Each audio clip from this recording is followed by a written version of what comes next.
yes, as you say, still unsure. Although in Taylor Mackenzie's Twitter bio, it does say he is the team manager for Vision Track Michael Laverty World Championship race team. What can we deduce from that? Potentially that points to a Moto 3 appointment, but as you say, I'm sure when there is an official, I don't know, even more official statement, we'll have it on crash.net for you as well. But that is a bit of Taylor Mackenzie news for you. Let's carry on with the personnel news story, shall we? Because now this actually came out, I think, last week or perhaps the week before, but we didn't have enough time to chat about it. Suzuki, Davide Brivio, former team manager, of course, went over to the four-wheeled world in Formula One to take up the role as racing director at Alpine, but rumoured not to be too happy there, and perhaps a return is on the cards. Can you imagine how many chiefs are going to be in a Formula One team?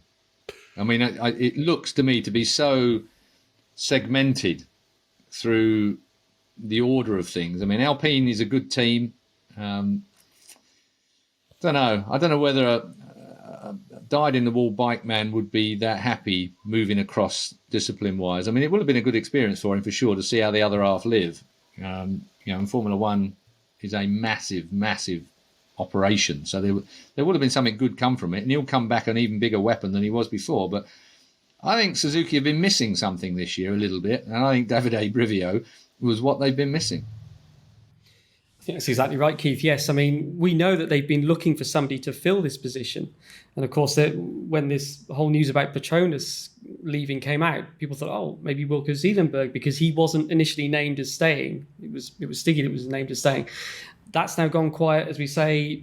And Suzuki seem to have gone quiet as well. And it seems to be because they've got someone in mind. And everything is pointing towards the fact that Brivio could be back sooner rather than later. And as you say, it would work for both sides, it seems. It seems like Brivio's not happy in Formula One. I don't quite know exactly. But exactly as you say, Keith, when you look at his title, I think it's racing director or something, it seems like there's several stages of management all mixed in together over there. And it's such a huge operation trying to make a difference in the way that he did with Suzuki, which was he was running the European part of the team, wasn't he, really? Which is, 40, 50 people. And his real genius was getting them all to outperform factories with bigger budgets and work with the Japanese, which is not always easy for a European team to do.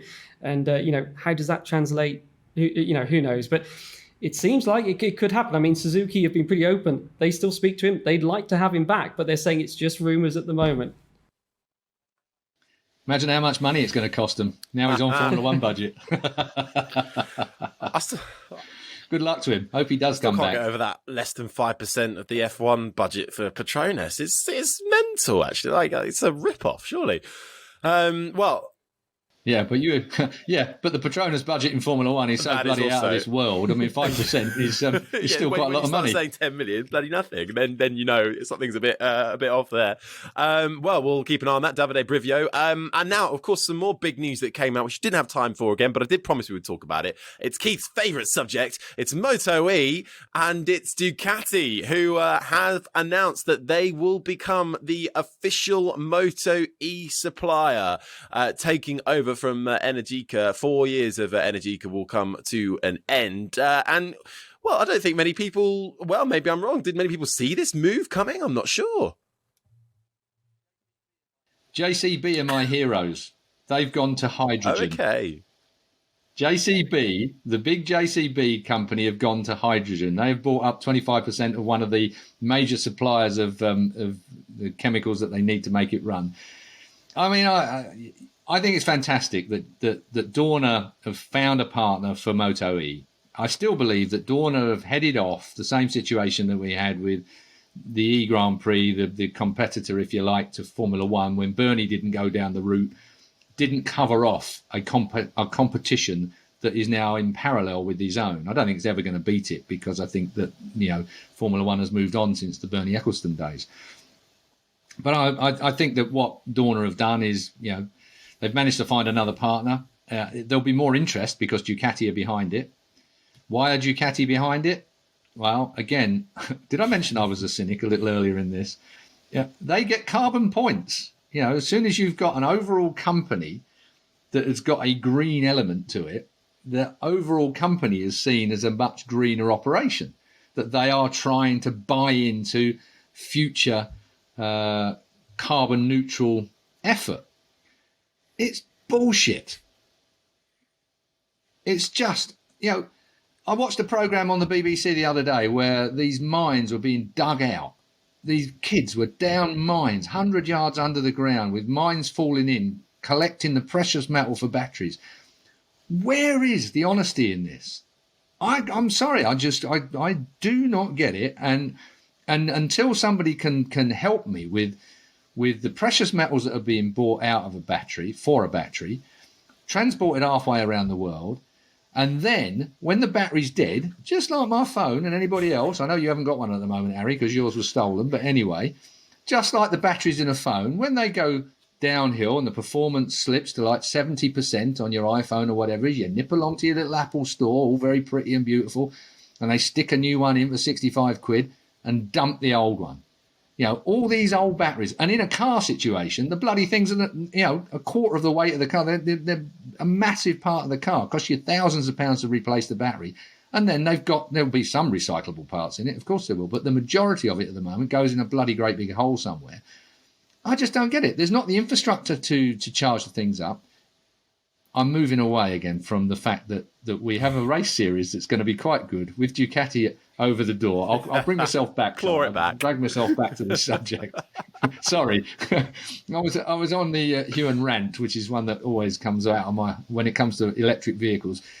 It's a great thing. Ducati getting involved. They're doing it, I'm sure, because it helps with their carbon neutrality as an overall company.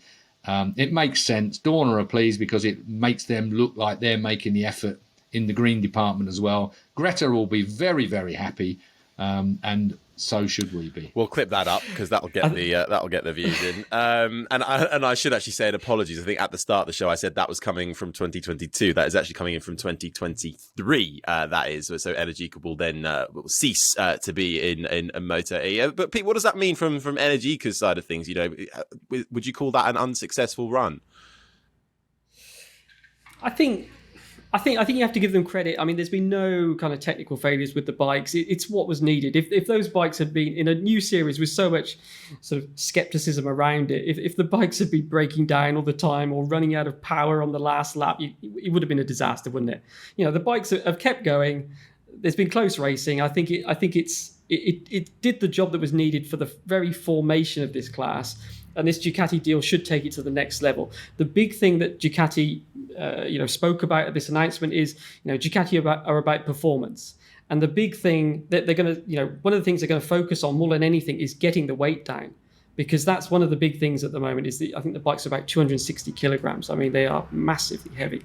So it'll be interesting to see what progress they can make in those terms.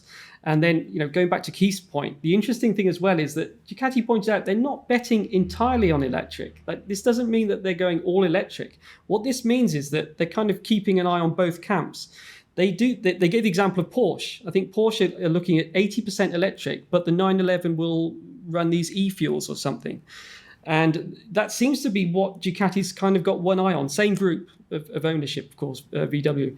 So they're looking at that kind of thing. So what they're saying is we've got the conventional engines, which it seems could be modified to use e-fuels. And then by doing MotoE, we'll also gain the technology for the electric side. So it's just kind of future-proofing their company was how they saw it. So they're looking at both. Interesting also, I think the main MotoGP class will eventually go to some sort of cleaner fuel. And there's sort of hints that there'll be an announcement soon. Because let's remember, even when these laws come out that ban the sale of any internal combustion engine, there's tens of millions of cars, motorbikes that are going to be going around the planet for decades to come. So you need to do something with them. You need to have cleaner fuels is really the only way to do it, isn't it? If you're going to make a big impact on emissions, you can't just say, oh, well, that's it. We're just selling electric now, so the problem's solved. Even if you take into account all what Keith's saying about disposing of the batteries, you've still got all of the vehicles that are on the roads now and will be for some time to come. So this is where this e-fuel side does seem to play a role, and especially in the performance side. I think there is quite a lot of skepticism that electric power, even with the big progresses is being made for a real top-level performance bike, maybe e-fuels will be a better option. And so Ducati, they're going to now have a foot in both camps in a way.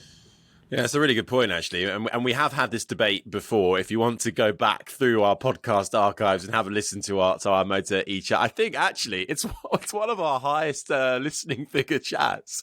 So it's well worth a listen and well worth a discussion. And, interesting, actually, I think I spoke about it as well. But having done the Porsche Super Cup this year, of course, which supports Formula One, they were trialling the e-fuels in their races, which is essentially trying to be 80% more or 80% greener, and it seems to have worked. So and then without any loss of speed or anything to upset the cars. So we'll see how that one plays out. But let's park the green energy there for a minute and focus towards this weekend.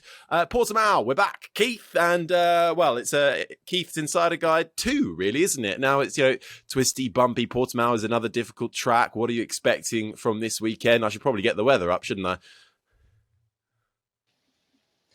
Well, you should get the weather up, I think. Portimao, I think at this time of the year, anywhere in Europe is touch and go. I mean, it could be rainy, it could be windy. I mean, it's quite often windy there, actually. But Portimao is a racetrack. I'll first of all confess that I've never raced a motorbike, never ridden a motorbike around Portimao.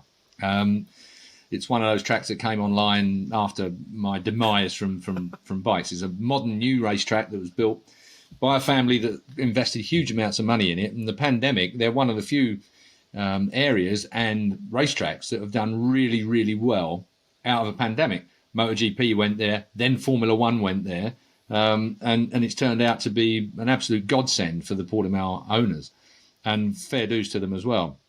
You remember a good friend of mine, Craig Jones, was all part of the development there. There's a corner called Craig Jones Corner. After poor old Craigie left us after a Brands Hatch crash quite a while ago now, it seems. But anyway, so from that point of view, the track has got a great design. It's a really, really, there's some elements there that are quite hairy, actually. It's like an old school racetrack, but with runoff, which is always nice.